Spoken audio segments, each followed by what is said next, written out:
Kami dari kelompok 13 akan mempresentasikan hasil kerja kelompok kami yang berjudul langkah-langkah pembelajaran dalam RPP tematik. Baiklah, di sini saya akan menjelaskan tentang cara mengembangkan langkah-langkah dalam RPP. Pembelajaran adalah sebuah kegiatan yang tidak bisa dilakukan secara sembarangan, tetapi harus mengikuti prosedur tertentu. Pembelajaran ini merupakan aktivitas yang paling utama di dalam semua pendidikan di perguruan tinggi. Hal ini berarti keberhasilan suatu individu dalam pencapaian tujuan pendidikan agar pembelajaran dapat berlangsung secara efektif. Pembelajaran juga merupakan kegiatan yang dilakukan seseorang agar dapat mencapai kompetensi yang diinginkan. Melalui proses belajar seseorang dapat memperoleh pengetahuan, keterampilan, dan sikap yang lebih baik. Yang selanjutnya yaitu langkah-langkah pembelajaran terbagi menjadi 3 tahapan. Yang pertama yaitu kegiatan pendahuluan, yang kedua kegiatan inti, dan yang terakhir yaitu kegiatan akhir atau tindak lanjut pembelajaran.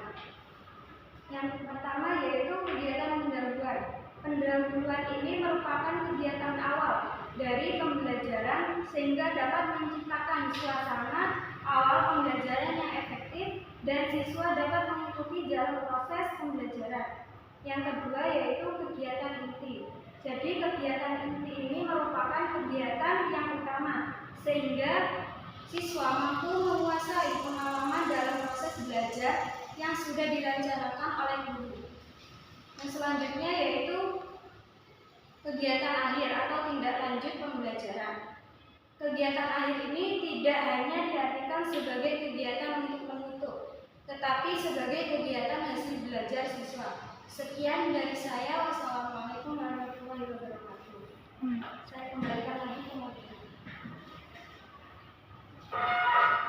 Baik, terima kasih. Di sini saya akan menjelaskan tentang alokasi waktu dalam langkah-langkah pembelajaran serta cara menulis dan menyusun langkah-langkah pembelajaran dalam RPP tematik. Lokasi waktu merupakan acuan atau rencana berapa lama pembelajaran akan dilaksanakan.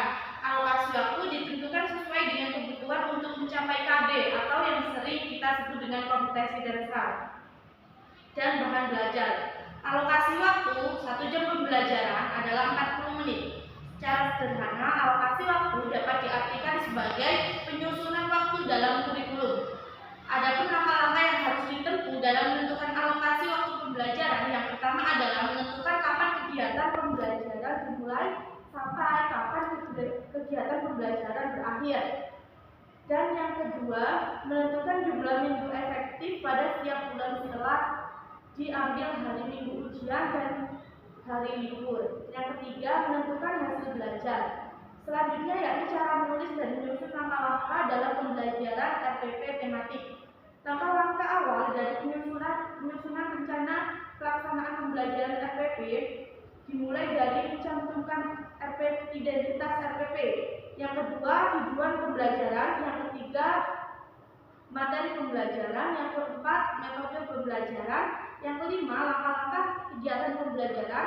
Yang keenam, sumber belajar. Dan yang terakhir, pembelajaran. Setiap komponen mempunyai arahan pembelajaran masing-masing, namun semua itu merupakan suatu kesatuan. Yang pertama yakni mencantumkan identitas. Identitas diri terdiri dari nama sekolah, mata pelajaran, kelas, semester, kompetensi inti, kompetensi dasar, indikator, dan alokasi waktu. Yang kedua, merumuskan tujuan pembelajaran. Dalam pembelajaran, sebagai seorang guru, kita juga harus memikirkan tentang apa sih tujuan dalam pembelajaran yang kita gunakan. Misalnya, kegiatan pembelajaran mendapat informasi tentang sistem peredaran darah pada manusia. Nah, tujuannya yaitu mendistribusikan mekanisme peredaran darah pada manusia. Selain itu, siswa dapat menyebutkan bagian-bagian yang ada pada jantung. Tujuan pembelajaran boleh salah satu atau keseluruhan tujuan pembelajaran. Yang ketiga, menentukan materi pembelajaran. Untuk memudahkan penetapan materi pembelajaran dapat diacu dari indikator. Contohnya yaitu peserta didik didik dapat menyebutkan ciri-ciri kehidupan. Materi pembelajaran yakni ciri-ciri kehidupan, nutrisi, bergerak, bereproduksi, transportasi, regulasi, iritabilitas, bernafas, dan ekspresi. Yang keempat, menentukan metode pembelajaran. Dalam metode pembelajaran ada dua macam. Yang pertama, model pembelajaran yang digunakan misalnya model pembelajaran proses, kolaboratif learning, kontekstual, pembelajaran langsung, pemecahan masalah, dan lain sebagainya. Yang kedua, metode yang digunakan misalnya ceramah, diskusi kelompok, inquiry, discovery, observasi, percobaan, wawancara, tanya jawab, e-learning, dan sebagainya.